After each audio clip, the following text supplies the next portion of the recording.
So I just decided to do a video about all the books that I have had for a while and haven't gotten around to reading yet. Either because I thought I was going to be interested in them when I bought them and then wasn't interested in them when I went to go read them, or just because there were other books that I wanted to read more. And then I thought, if there's anybody watching this video who has read any of these books and liked them, then you can convince me to read them and tell me why you liked them.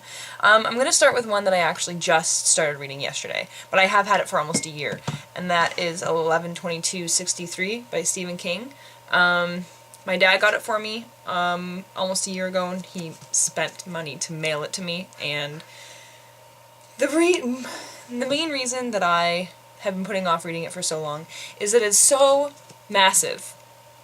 Like, it is, like, this is like one of the most giant books I've ever seen in my entire life. I can't even get over how big this is. And seeing it is just like, it's just so daunting thinking about reading a book this big. I just didn't want to read a book this big. And I just read The Host, and The Host is a pretty big book.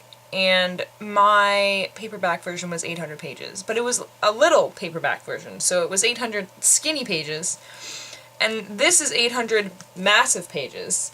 So after reading The Host and reading it in a week, I thought that maybe I could read this one, but it's still super big. So, I don't know, I'm only on chapter 2. It's fine so far, so hopefully it won't drag, and hopefully it'll be good. I've heard good things about it, but I don't know. We'll see. I'll let you know how it goes. And then there's 2 Bones books by Kathy Reichs. I think that's how you say her name.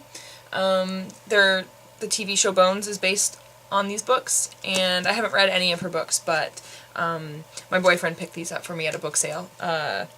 They're not in the beginning of the series, I don't think, but I don't think you really need to read them in order. I don't think it's like... The characters probably have a continuing backstory, but I think for the most part, I'm not going to be confused if I read them. But I haven't gotten around to reading these. We do watch the show together, and I love the show. So the books are probably good. I mean, and I like mystery, murder type stories too. So I just haven't gotten around to reading these ones, but those 2 are there that I've had for a while. Then I have My Name is Memory by Anne Brashares. I thought it sounded interesting. I thought the synopsis sounded good, and then I started reading it, and I didn't like it very much, but I also didn't give it much of a chance. So I put it down and started reading something else that I liked. So, I don't know. Maybe it's good. It's about people with past lives or something, and someone remembers the past lives and the other person doesn't, or something like that. And then The 11th Plague by Jeff Hirsch. My mom got this for me for my birthday, my 24th birthday, so like a year and a half ago, almost. And it sounds interesting enough. It's like, I don't know, the end of the world, basically, like how people live after the end of the world. And there's, like, something that happens, obviously. It's probably good. I don't know, I just haven't gotten around to reading it, obviously. And Laymen by Maggie Stiefvater. I actually don't even know how to say her name.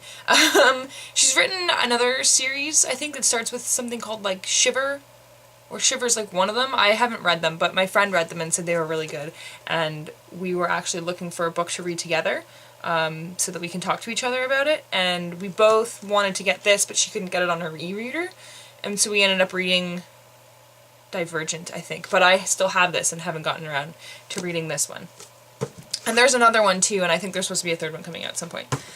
And then the last one is Caught by Harlan Coben. Harlan Coben was my favorite author for the longest time. After like the year after grade 12, I had read all of his books. And there weren't any, you couldn't get me a Harlan Coben book because I had read all of them. And I read them all, and like each one would take me about 3 days to read, and I loved them so much. But then I started reading The Woods, and I didn't like it, and I couldn't get into it. And I tried and tried and tried to keep picking it up and reading it, and I just couldn't get into it. And then I read The Hunger Games, and just was like, screw The Woods, The Hunger Games is amazing. And then I was reading a whole bunch of YA novels, and I haven't been able to read a Harlan Coben book since. I've actually been afraid to pick one up, because I'm afraid that I won't like that one too, and I don't want to not like his books, because I love his books. except I didn't like The Woods, so the reason I haven't read Cod is because I'm afraid that I won't like it. And I haven't read any of his other new books, so he has so many books out now that I haven't read, and he has even some YA novels too now that are probably good, I don't know. And he has like new books in the series that I read too, so now I'm behind on the series, and I'm just afraid that I don't like his writing anymore. Or maybe I don't know what it is, but I've had this for a very long time. I got this like when it first came out, which was a while ago. I don't know if it says on it, but yeah, he has lots of new books now. And yeah, so those are all my books that I haven't read yet, that have been sitting on my shelf for a long time. So if you have read any of them and heard good things about them, or read them and didn't like them, still tell me what you didn't like about them and maybe I won't read them. Or if you did like them, tell me what you liked about them and why I should read them, and then maybe that will be my next read after the massive Stephen King book that will probably take me forever to get through.